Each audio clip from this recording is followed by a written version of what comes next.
Hey folks, welcome back to Good Enough Customs. So today we're going to get back working on Steve. I've got some parts showed up, so got me a new amp. Nothing fancy, eBay special. It was I think like $85, something like that, but it's a little pile marine amp, 1000 watt. This will do everything I need it to do, so you know, 85 bucks or so, great. Got me a set of the EBC yellow pads. Supposed to be pretty amazing pads, so yeah, I believe it's the yellows, but got those. I think those are like 100 bucks. Those, like I said, these pads are expensive. I hope they're worth it. God, I hope they're worth it. Anything to help, you know, the old manual brake setup over here. Speaking of the manual brake setup, I got a new master cylinder. Good old Rock Auto had this sitting in there. So I picked this guy up. It was like 50 bucks, something like that. Got me this little Edelbrock micro fuel pump. We used one of these on Jeremy's truck. I was pleasantly surprised at how quiet and how well these worked. So I figured I'd go ahead and throw one on Steve, get rid of that noisy Holley. Not that there's anything wrong with the Holley. Like I said, it's a Holley blue. It's just, it's loud. So I figure if I'm going to redo everything, I might as well make it quiet. So we'll attack this maybe later today, not sure. Let's see, I got my Holley kit for the Brawler carburetor sitting over on the shelf, and then I got my mini spool for the rear end, and you know, it's like $75, 80 bucks, something like that. Not a ton of money in parts. You know, like I said, Steve doesn't need much. It's a good solid truck. I just kind of wanted to make some improvements on some things, and then address a few things that I just kind of half-assed. You know, it's a good old saying. I don't even know where I heard it from, but you can half-ass it twice or you can whole-ass it once. Well, I'm not going to half-ass it this time, although this will be twice. So I'm going to whole-ass the fuel system on this guy, make that right. And then going to replace that master cylinder, put new pads, kind of do a resurfacing of the rotors, just DA sander, some, you know, heavy grit sandpaper, scuff them down real good. I don't know if we're going to get to the interior portion today. If we do, great. If not, then that'll be another day. But hopefully by the end of the day I can have the carb rebuilt, have new brake pads on, have the master cylinder in, brakes bled, and then maybe crack that rear end open and get this mini spool in, and then maybe address the fuel pump. That's kind of dreading that one, just because, you know, I'm going to be on my back underneath the truck wallering around for, you know, a while, and I'm probably going to get gas down my arm, so I'm kind of saving that one to the end. So we'll see what all we get into today. But I guess I'm gonna get over here and get my little table set up and get that carb pulled off the shelf and get her set it up right here, and get this guy rebuilt. So then we can go ahead and swap it out over here. Oh, by the way, I know I said I was going to look at a different air cleaner. I ended up getting one. I'm not sure I'm in love with it, but I got the 50s Cadillac, I think it's 50s, Cadillac air cleaner. Again, eBay. I budget build everything. So, yeah, it was 80 bucks, 90 bucks, something like that. I don't remember. It's a repop, so it's, you know, it's not an original unit. But, yeah, I'm thinking that may be a little bit big for the small block here. I'm not sure how I feel about that one. I'm gonna let it sit, you know, after I switch the carburetors out. I'll see how I feel about it. I'm not 100% on it.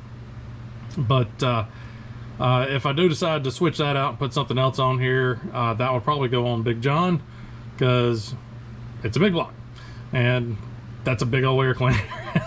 That thing is much larger than I was anticipating. So anyways, follow along. I'm going to rebuild this Brawler carb, and probably get into the brakes, and then I think the rear end, and then maybe the fuel by the end of the day.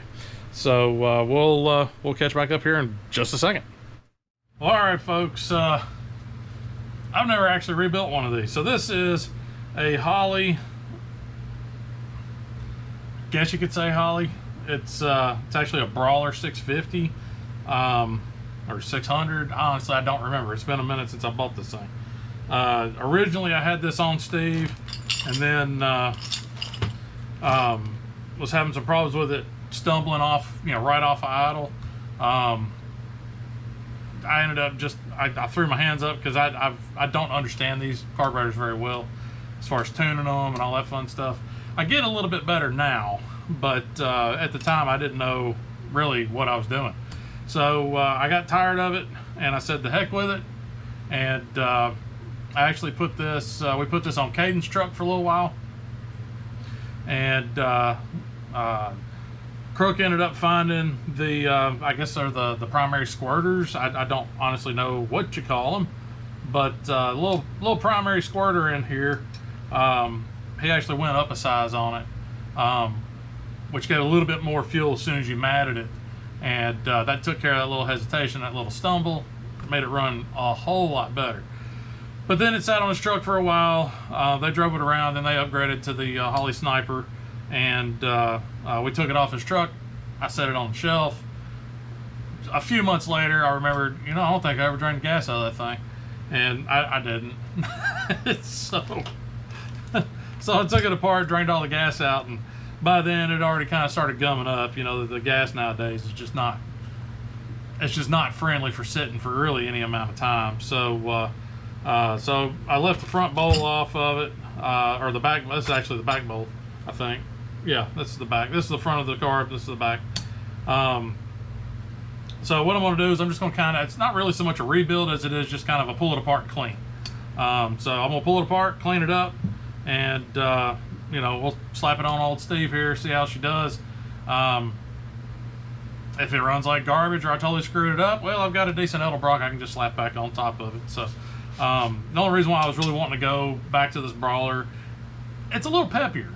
The Edelbrocks are good carbs. Don't get me wrong. I love Edelbrock carbs, but these little Holley and these little Brawler setups, it seemed a little bit peppier than it did with the Edelbrock. So I'm gonna clean this guy up, and we'll see what happens.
Alright folks, I don't know what's going on with my camera. I was having problems with my other camera, and I just bought this camera. And now this one's cutting off for just random reasons. I'm not sure what's going on with it. But I did go ahead and finish up with the carburetor. Basically cleaned it up real nice. It's kind of shiny now. It's really not too terribly bad. All the passages were pretty open. You know, I didn't really have anything clogged up. The gaskets I pulled out were in pretty rough shape. So put all new gaskets on it, some new O-rings, and had to put a new needle in the seat back here in the back. The one that was in here was real chalky, had a lot of rust look on it, and I just felt it'd probably be better to go ahead and switch that guy out. The one on the front, on the primary side, it looked fine. I gave it the blow test, make sure that everything's good to go. If you're not sure what the blow test is, you can hold her like this and blow in the fuel intake, and you'll hear air passing. And then it's pretty simple. You just take and turn it over where the needle seat, and then you won't be able to blow anymore. So yeah, so we know the needles are, you know, seating.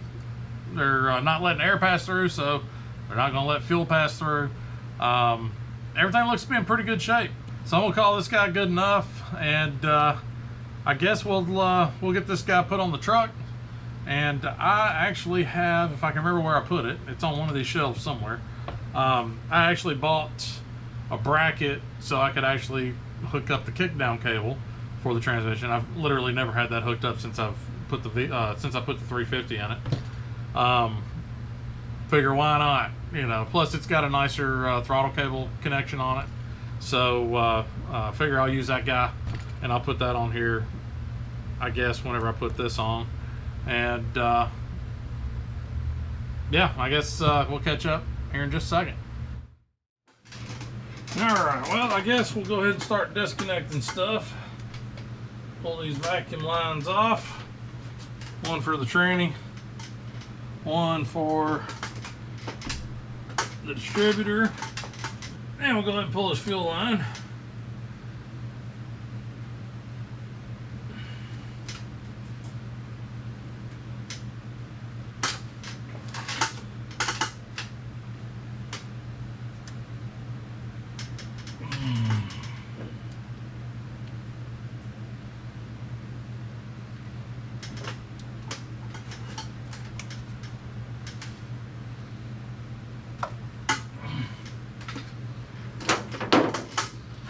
We're going to utilize our custom fuel line plug.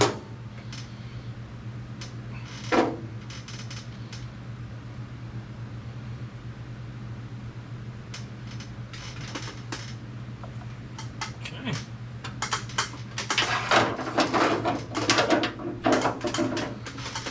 Disconnect my choke.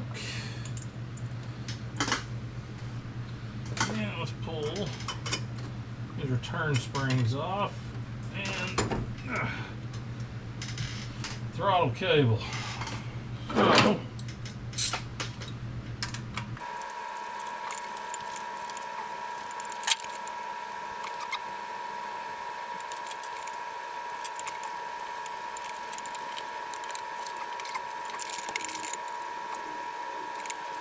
So this carb's ready to come off.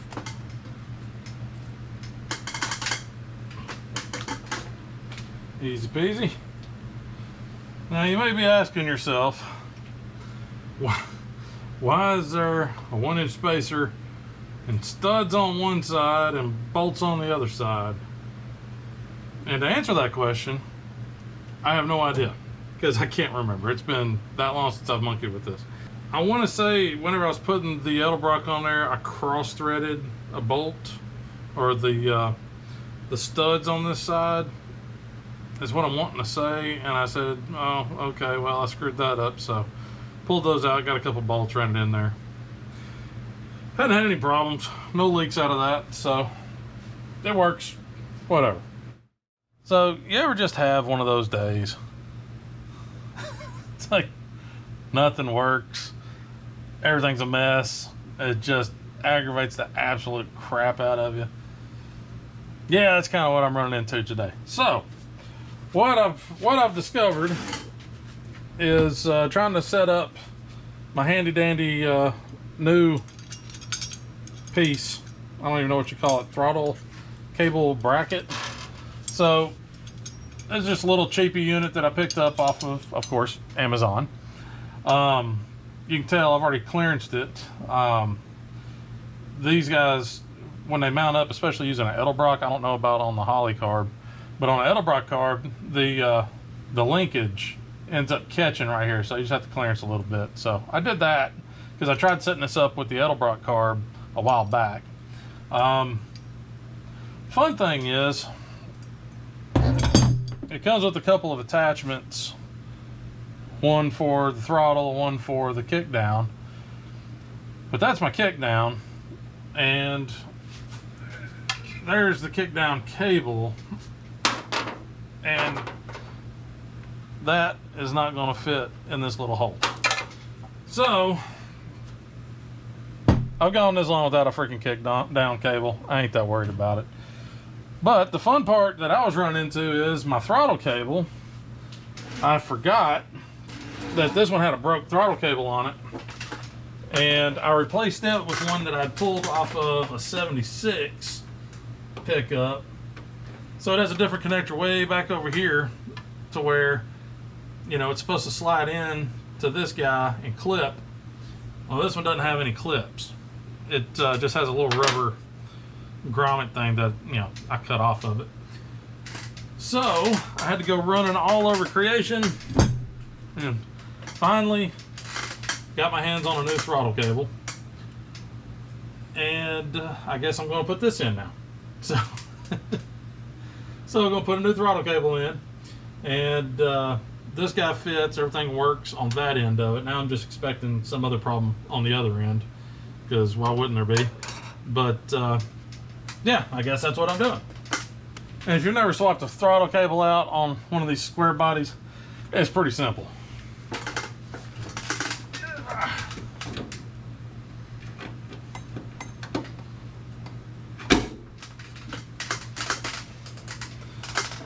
I got the shortest one they had, and it's still going to be a little long, but that's okay.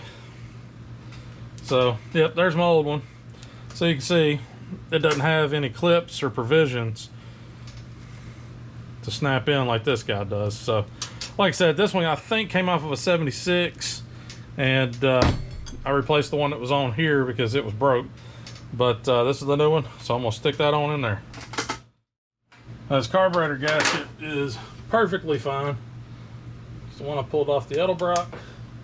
We'll reuse that guy.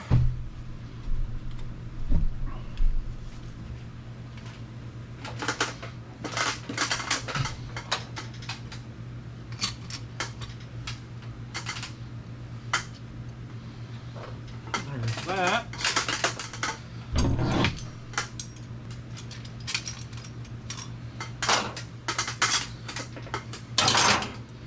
All right, more fun. So the studs, have to use them on this other side in order to make everything work.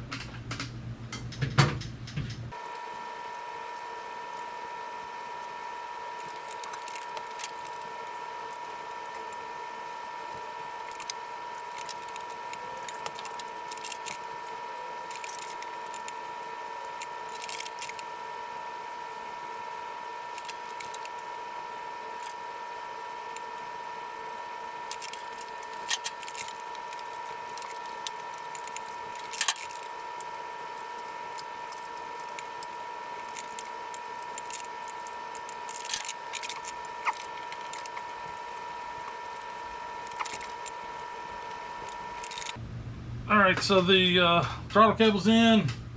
I got something kind of rigged up right now just to give me throttle. I'm going to have to pick up a little adapter for the Holley. Let's see, now I got to get my return spring set up done. And honestly, I'm not sure how this guy works. Let's see. I'm guessing he hooks in right there.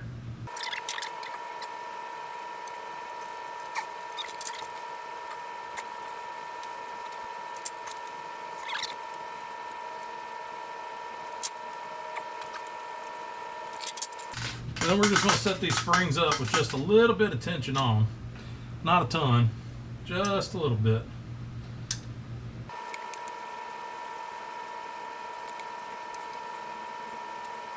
Okay.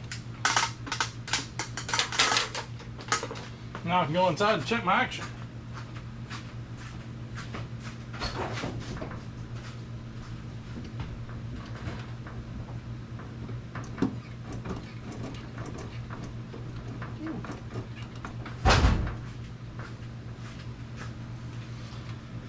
That's a little tight.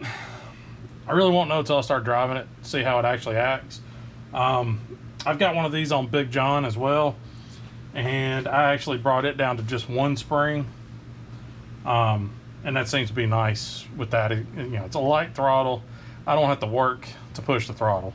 So worst case, I'll take one of those springs off.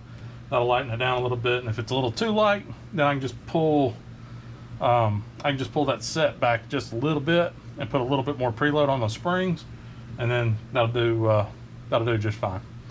So carb is on. Now I just gotta get the fuel line back on and hook up my vacuums.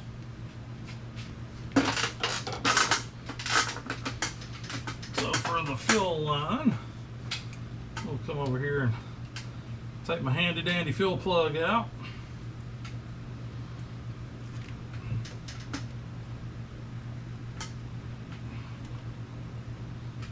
Now for your vacuum lines, for your transmission, you're going to want to have full vacuum on that. So that's going to be this guy. That's going to come down here on the bottom and hook in there.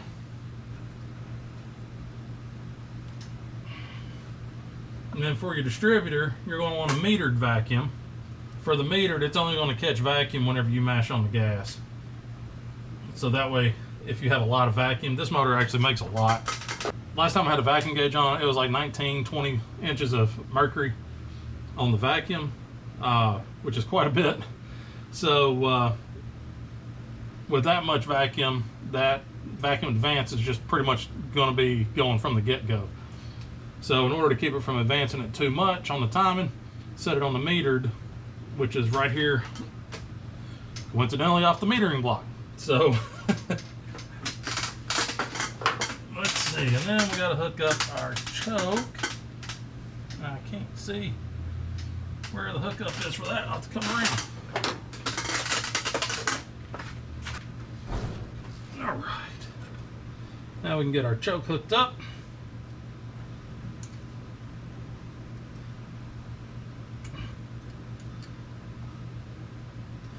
And that's just on a keyed hot, actually underneath the dash. So that's all hooked up and done. Next thing that really needs to be done here is, I didn't do anything to the front float, so it should be set. It should be fine. I may need to readjust the rear float.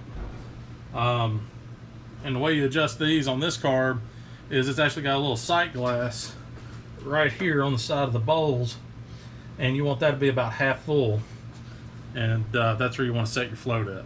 So I guess I can go in there and kick the key on and fill these bowls up and see what happens. First I gotta go get the key. Alright, let's turn the key on and see if we got any leaks.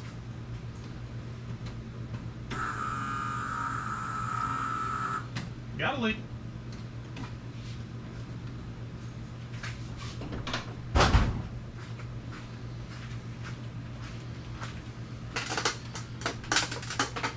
So right off the bat, we're leaking out of this pipe that feeds back to here. I'm not a big fan of the way these are set up. They just kind of press in there, and it's not good.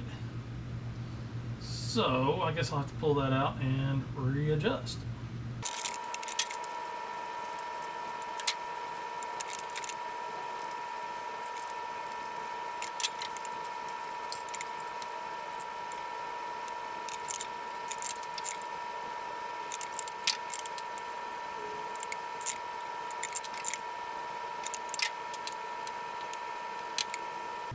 All right, so got those reseated on there. Go ahead and shove that guy in there.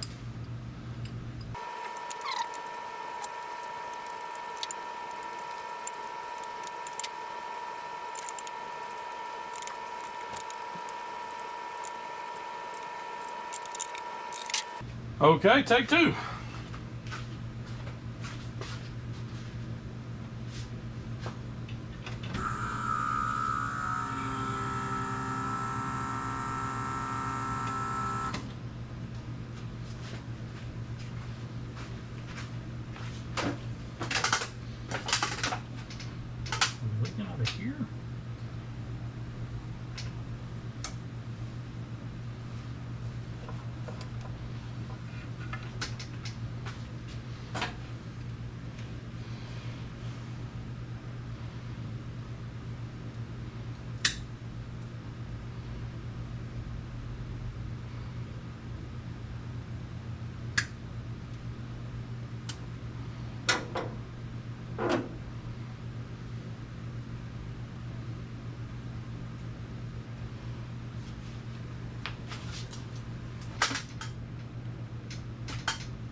Take 3.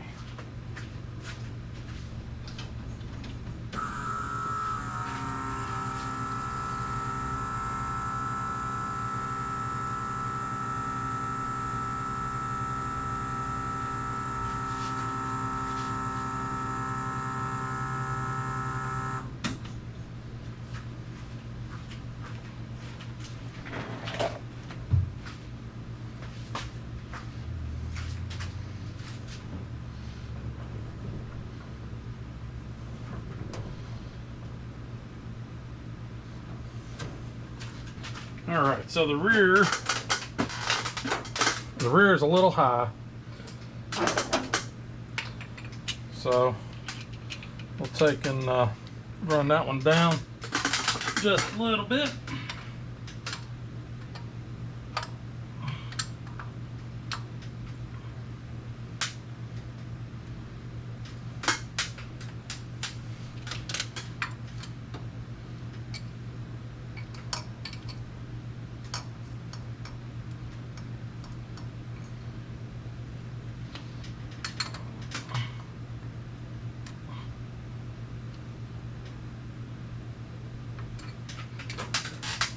All right, so no more fuel leaks that I can tell. The rear bowl is still a little high. Shouldn't affect it for now. I did adjust it down, so that should clear itself up, you know, whenever. So we're gonna go ahead and give it a test fire, make sure it fires up and runs.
Yeah, I'd say that thing's a little little out of adjustment.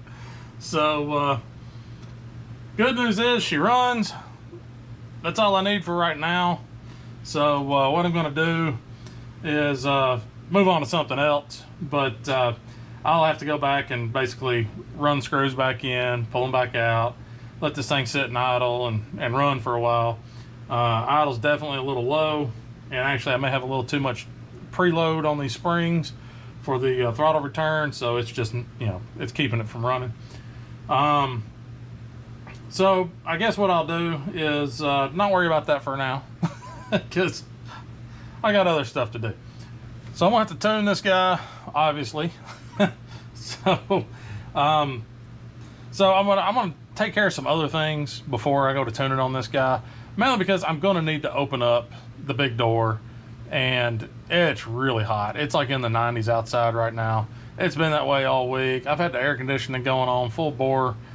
It's not a great air conditioning unit, but it kind of keeps it tolerable here in the shop. So I've had that running all day, and it's, like I said, it's just making it tolerable, so I'm not just sitting here dripping in sweat. But yeah, whenever I get some of the other stuff done, I'll come back and I can open up the big door. I'll go through and I'll tune this guy and make it run, you know, like it's supposed to. But it does sound pretty good, you know, whenever you get it up in the RPMs and it's actually feeding it some fuel there. So anyhow, I guess we're gonna move on to the next thing, which I'm not sure what that's gonna be. We're gonna move on to something else. So so yeah, we'll deal with tuning this guy once I can get the big door open and not, you know, kill myself with carbon monoxide. So I guess I'm gonna figure out what we're gonna hit next, and I'll be right back.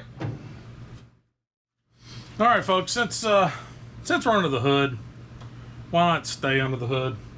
So I got a new master cylinder, mainly because this one I think is leaking. I got to pump the brakes a bunch, you know, a couple, 3 times before I can really stand on them. So figure it's getting past that little O-ring in the piston there. So I hate putting these guys in and then they immediately start rusting. So what I'm going to do is I'm going to shoot it with some, let's see, what am I shooting it with? I'm going to shoot it with the good old semi-gloss black. Stuff goes on everything. It blends real good. It sticks to damn near anything. And it turns out looking pretty good. So I end up usually doing, you know, suspension parts, frame. Hell, Big John's wheels are painted with that paint, and they're doing great. A solid year in. So first I'm going to shoot this guy with some brake clean just to knock anything off of it.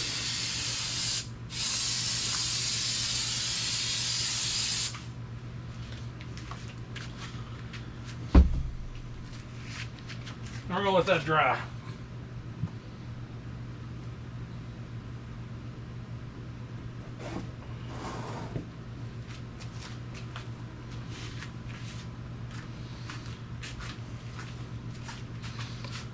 I would wipe that down with a paper towel, but what you'll end up running into is little fuzzies all over it because that's really rough metal.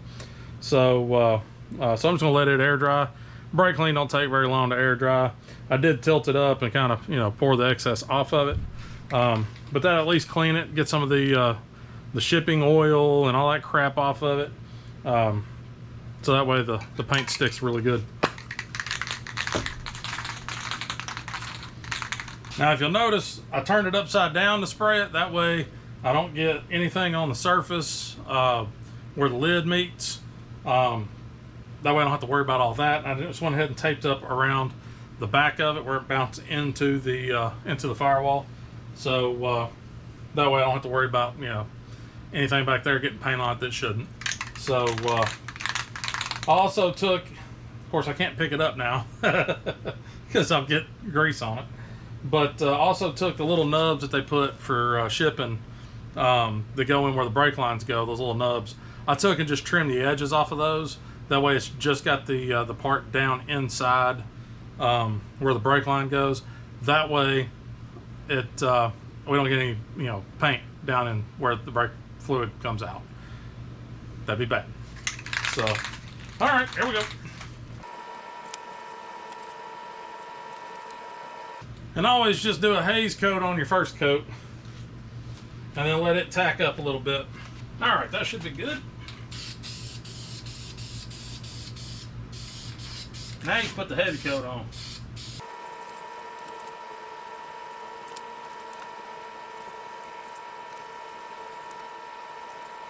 All right, now we'll let that dry up. Y'all thought I was gonna make you watch paint dry? No. Let's get started pulling the old master cylinder off. I don't know if y'all guys can see this or not, but I got to pull this guy right here, and that is the rod, push rod for the brakes. So to do that, you got to pull this little bracket off.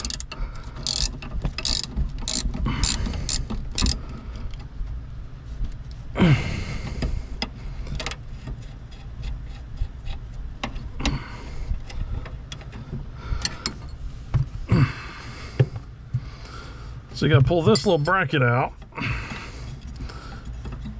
which engages your brake light switch.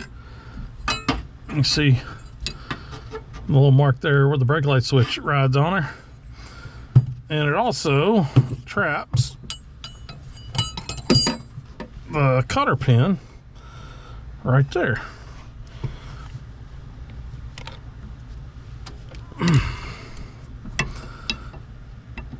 Tell you, this ain't easy with for a big guy.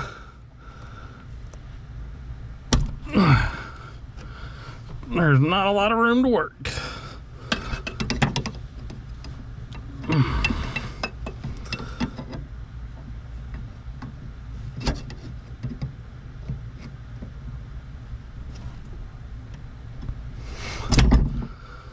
Cotter pin.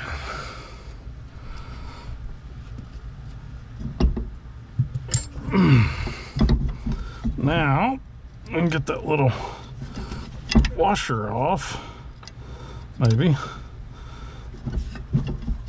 Or we're just going to do that and drop it.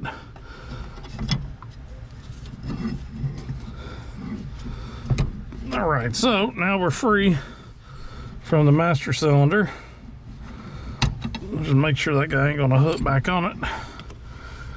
So now we'll go back up underneath the hood and we'll disconnect the master cylinder out there and pull it out.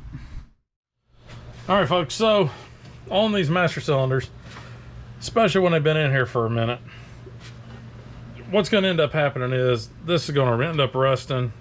Both of these are going to end up rusting. A lot of times it's not so much that they're rusted to the master cylinder, it's that they're rusted to the brake line itself. So when you go to breaking these loose, you'll end up twisting this brake line, and then, you know, then you got to cut it, reflare it, and fix it, and that's just a real pain. So I've actually been soaking this guy, both of them, with this Freol. This stuff is a little pricey. I've seen some of the Croyle stuff, and I know that's really pricey. Stuff's like 12, 13 bucks a can.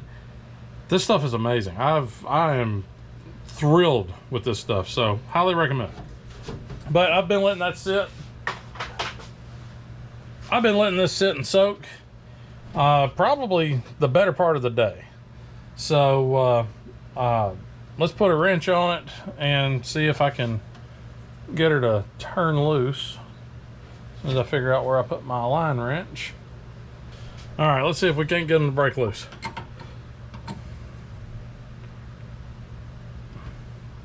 And another thing you can do on these is work them, even if you think it's going to break loose or it is breaking loose, go ahead and work them back and forth just a little bit. That gets that rust broken up and it starts letting it move, and then you can go ahead and spin her on around. But slowly, you'll want to keep an eye on, you'll definitely want to keep an eye on the brake line itself just to make sure it isn't rotating, because if it starts rotating, then you're going to want to hit the brakes. Well, holy hell, that's nice. I didn't even have to hardly work on that one. Maybe it was pulling air in the line right there. I don't know. So that guy's broke loose. Let's try this other one. Oh, wow. Yep. All right, so if you watch real close, you'll see this guy moving. I mean, just ever so slightly. So you can see he's flaring. That's what you don't want it to do. So let's see if we can't. Oh, there we go.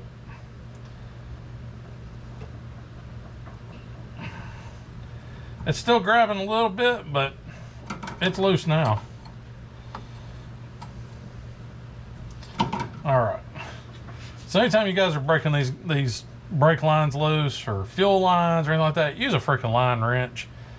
They work a lot better. Once you get them broke loose, I hate line wrenches, but they work great for breaking these loose because it captures more of the nut, so that way you don't have to worry about rounding it off, and then you got to break out the vice grips and get creative to, you know, get them out. So I like to break them loose with this, and then move over to just a regular, you know, wrench. So I'm gonna go grab a regular wrench so I can kind of turn these a little quicker.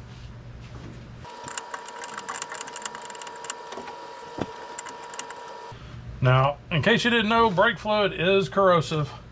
So if you got, you know, nicer paint, you're gonna want to clean that off if you get brake fluid on it. I'm just doing this just to be on the safe side. I don't really have nice paint, at least up underneath the hood, but you know, if I can keep from making a mess, I'll go for that.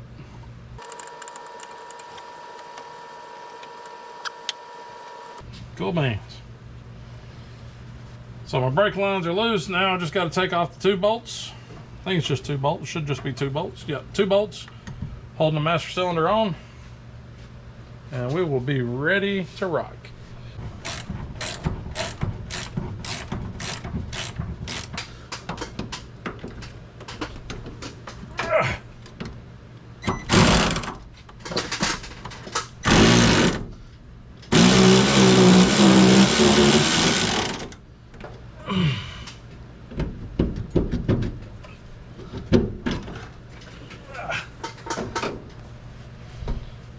right, so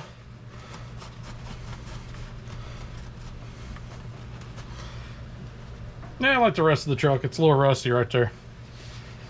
In case you couldn't tell, I'm, you know, not terribly concerned with it. I think the other master cylinder is still drying, so here in just a few I'll get it and put it back in there. One thing I got to double check is they gave me 2 different push rods with this master cylinder. I'm pretty certain it's this guy.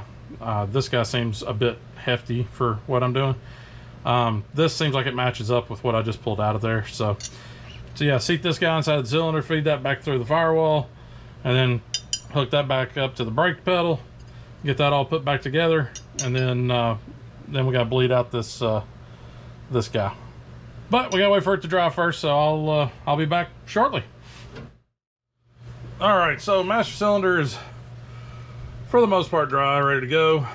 Now I just gotta get the push rod in.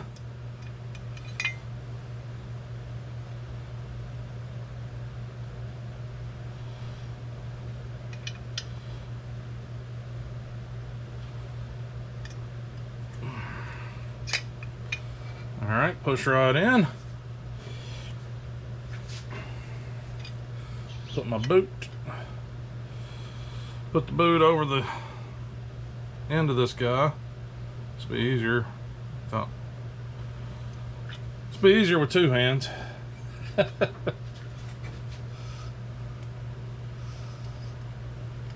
Yeah, I'm going to set this down and do this. Well, all right, so we got the push rod now installed with the master cylinder, and we got the dust cap gasket seal thingamajig on there. Quick tip on this guy: rather than fighting with it, trying to push one edge over and then try to walk it around, or push one edge and then go to the other side and try to get it on there, just roll it inside out and then basically butt it up against the edge of the flange there, and then just unroll it, much like a Jimmy hat. There's not any really good way I could come up with that, but yeah, it's kind of like, you know, unrolling a prophylactic. So anyhow, that's that. Well, if I get my studs lined up. Oh God, here we are talking about studs and prophylactics.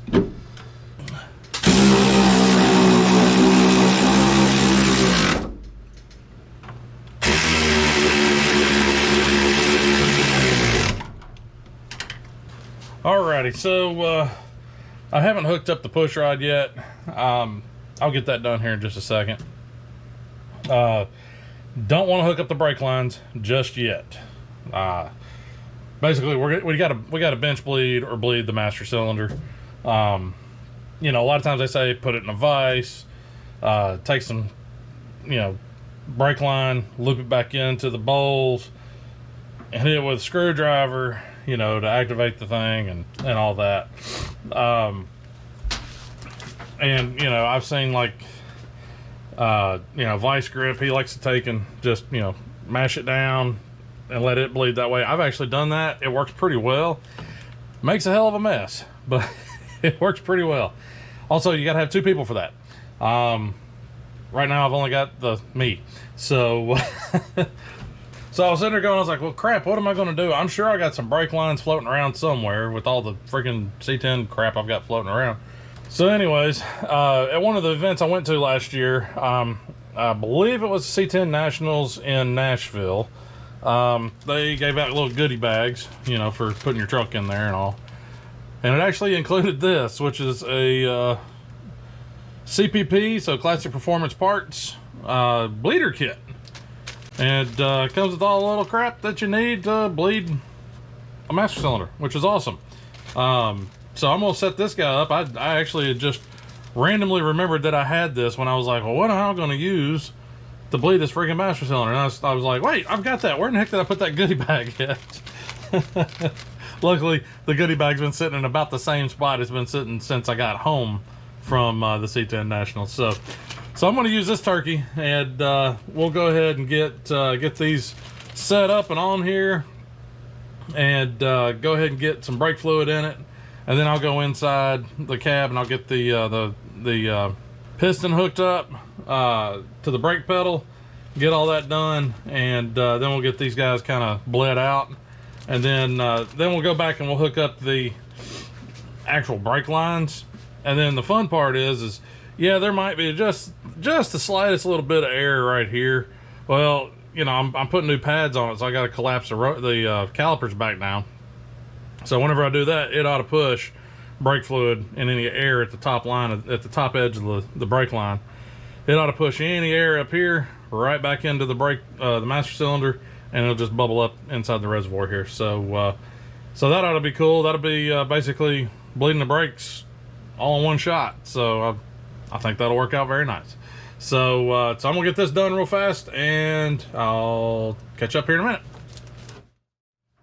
Quick tip on these: go ahead and put the plastic on the put the hoses on the adapters prior to putting it on the master cylinder. I tried it the wrong way the first time.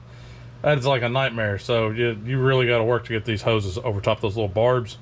So do that off the master cylinder and then just screw it all on there. But yeah, pretty much what you do, in case you haven't ever seen one of these or the way these work, is what it does is it just recycles everything back into itself. So if there's any air, the air's gonna get pushed out of here and just dumped down inside the fluid, and then the air will come up just out of the fluid. So so this way you bleed the master cylinder out. It gets all the air out of it, and good to go. You can do this with hardline as well, if you have the right fittings and all that stuff. Like I said, I probably have some of that somewhere around here, but I really don't care to dig for it right now. So and this little kit's pretty cool. I'm just gonna take it and throw it in a Ziploc bag and probably lose it, but in case I don't lose it, it'll be in a Ziploc bag somewhere down the line when I might need it again. So all right, so I'm gonna climb up underneath the dash and go and get this push rod hooked up, ready to go, and then I'll get some brake fluid, and we'll go ahead and bench bleed this master cylinder. All right, so we got brake fluid added in. Hoses are deep in there, so we ain't got to worry about it sucking air back in. So I'm gonna hop inside the truck, pump the brakes, and y'all can see the bubbles. Tell me when you stop seeing bubbles.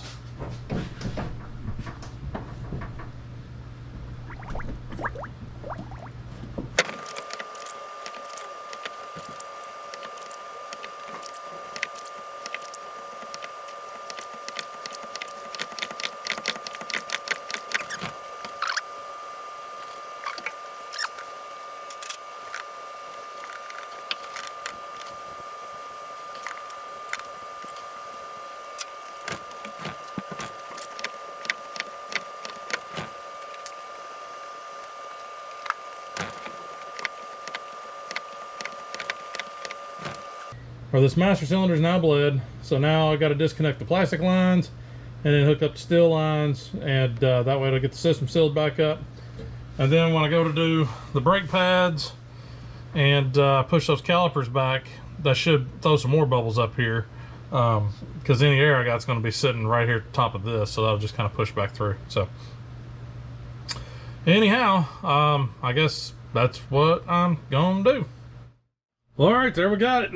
Brand new master cylinder, painted it black so it looks very nice. Got that master cylinder bled. The brake line's hooked back up good and tight, and I guess I'm gonna do brake pads. Might as well. All right, let's get the brake caliper off, and then we can get her squeezed and ready to go.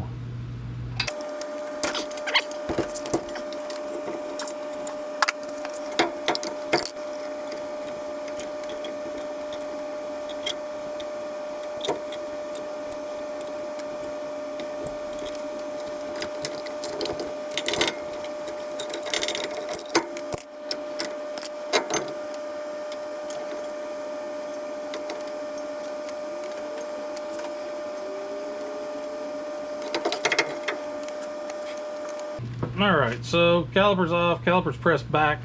which should have pushed the fluid back up into the master cylinder and bled that little, just small gap there where there was a little bit of air that probably got into the lines right off the master cylinder.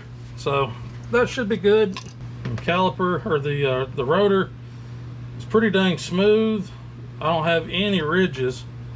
There's nothing for my nail to grab.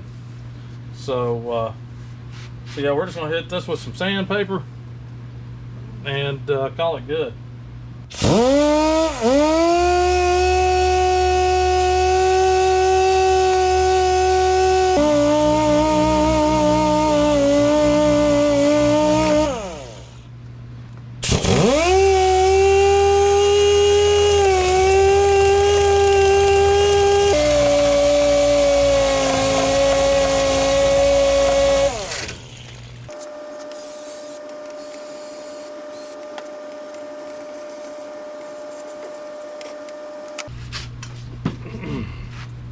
So when you get these brake pads, if you get them, here's what they look like. The yellow ones, this is their break-in material film stuff. It also comes with these, I guess, little anti-squeak pads that stick to the back. You just got to remove this and then stick it back here. The only complaint I guess I have is it did not come with the clip for the caliper, for the caliper sided pad. So but the just going to reuse the old one. Like I said, these brakes weren't very old. I think they've been on here a couple of years, but they've got, you know, half-life left in them. And this little clip ought to be fine.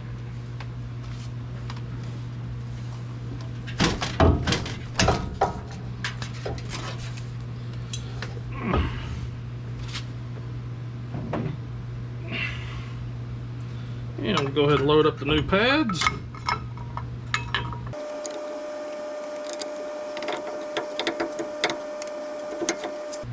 Get our guide pins back in.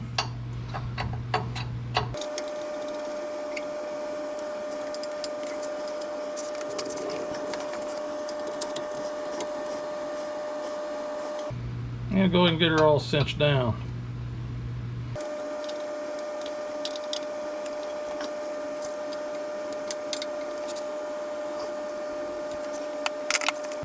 Switch up to my longer one here. So I can get a little more pressure on that. More leverage.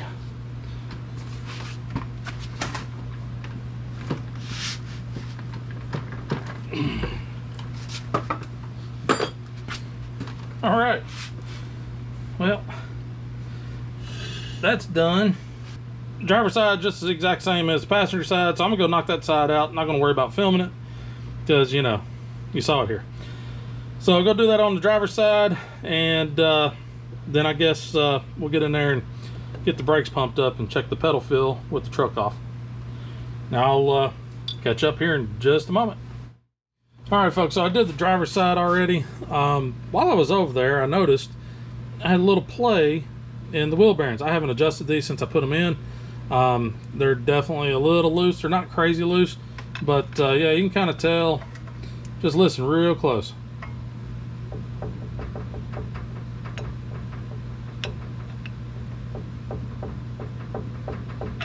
Don't know if you can hear that little knock or not, but there's a little knock there, so those are a little loose.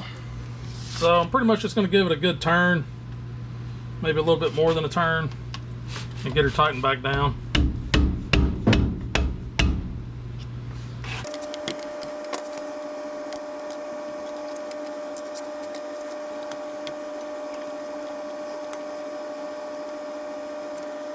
Wow, that is very loose. So basically I'm going to snug it up.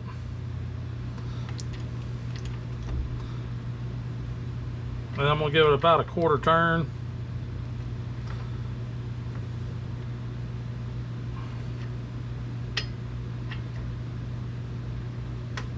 That may be too much.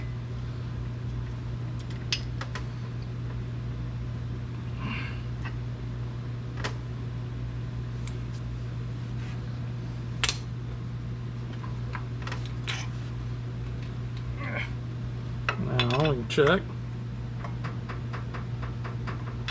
I got no rocking.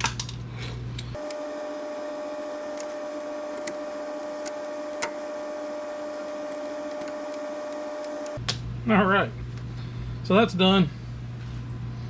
Now we just slap our cap back on and ready to ride another day.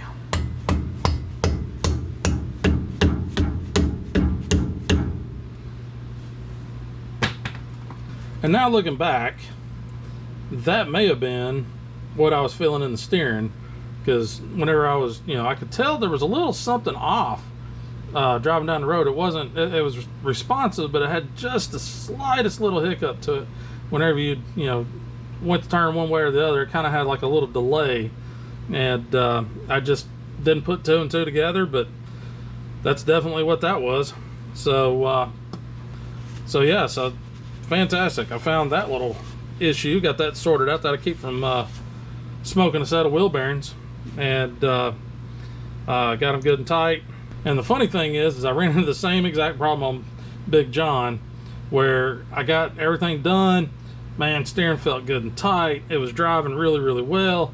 And I get going down the road, I put a couple thousand miles on it, and all of a sudden now it's like steering a boat, because you turn the wheel and then the truck goes, let me think, oh, okay, we want to go this way, or we go the other way, and it's just like, yeah, and we'll go this way.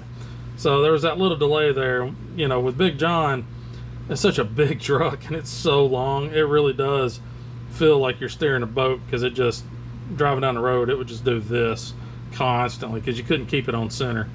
So I tightened that one up and it's much better now. So I would expect this will get this one ripping them curves real nice.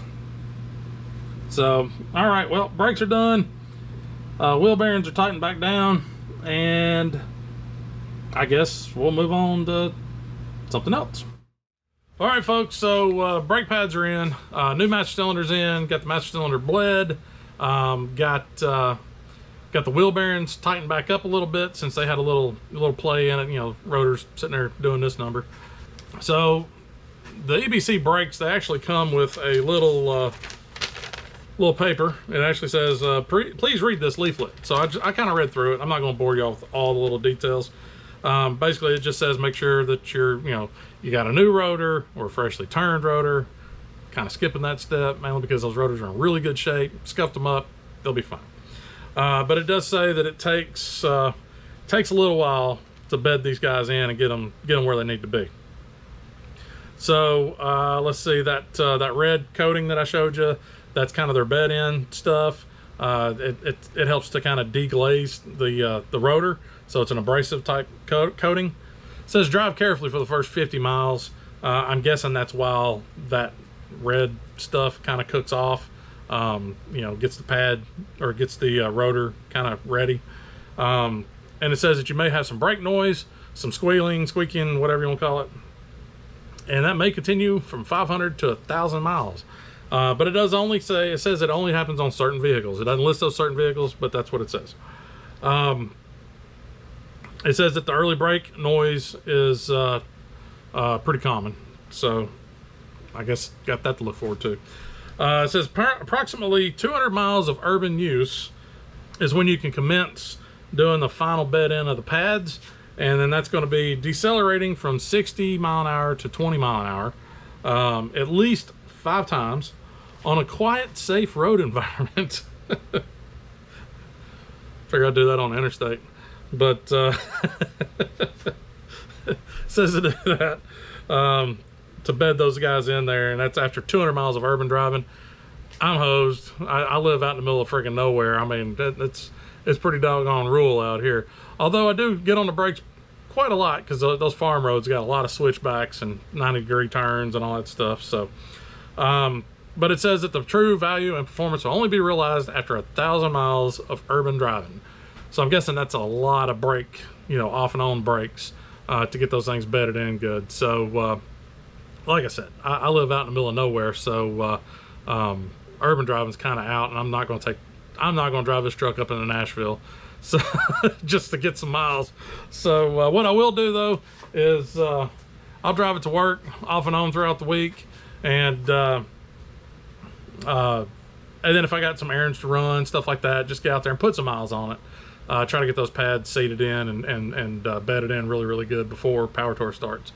So I'm gonna get all that going, but obviously that's not gonna happen today. I still haven't done the rear end.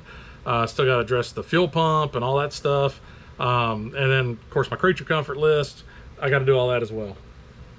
But we're not going to get to that on today's episode, mainly because I'm just out of time. Yesterday, we had the Columbia Cars and Coffee, which is on the third Saturday of every month. I believe they say officially from April till October. I've been there in December, November, and people still show up. It may not be as big a crowd because they don't really advertise it, but people are still there. So you can still, you can kind of go all year long. But if you're in the Middle Tennessee area and you're really into the hot rods and the muscle cars and just, some cool stuff, you ought to check that one out. The Columbia Cars and Coffee. It's right off the square in Columbia. Like I said, third Saturday of the month. It goes from 7 to 10. They usually have a band out there. They usually have a coffee truck out there. And there's a lot of good stuff out there. So I went out there yesterday, which was Saturday, and went out there. Drove Big John out there, had a good time, walked around, saw a lot of really cool stuff, saw some people I don't get to see very often. Really enjoyed it, and then came back here and got cracking on this thing. And then of course ran into some problems where I had to go find a throttle cable. And then I had some other running I had to take care of yesterday. So all in all, yesterday I really only got a chance to work on the truck for like 2.5, maybe 3 hours. Plus, man, it was hot. God, it was just sweltering yesterday. So now I got this little AC unit back over here. It does okay, keeps it fairly tolerable, but it's still, it gets pretty warm in here. So I ended up calling it a night last night. Right before the storms hit, there were some really big storms that come through last night. Great sleeping weather, by the way. It was, man, when that thunder started rolling, I was just like, oh yeah, this is it. It's on now. So anyhow, so I got up this morning. It's a lot cooler today. Big cold front push through. So and it's also overcast, so I don't have the sun beating down on the shop and making it hot. So I got out here this morning and got these brakes, pretty well wrapped up. So anyways, but I'm out of time. I've got to get the editing going, so I get this thing uploaded for Monday. And then I'm going to try, depending on the week, I still have a full-time job. So if I have time during the week, I'll get out here and do some other stuff and maybe try to get a second episode out this week. Try to speed this up a little bit.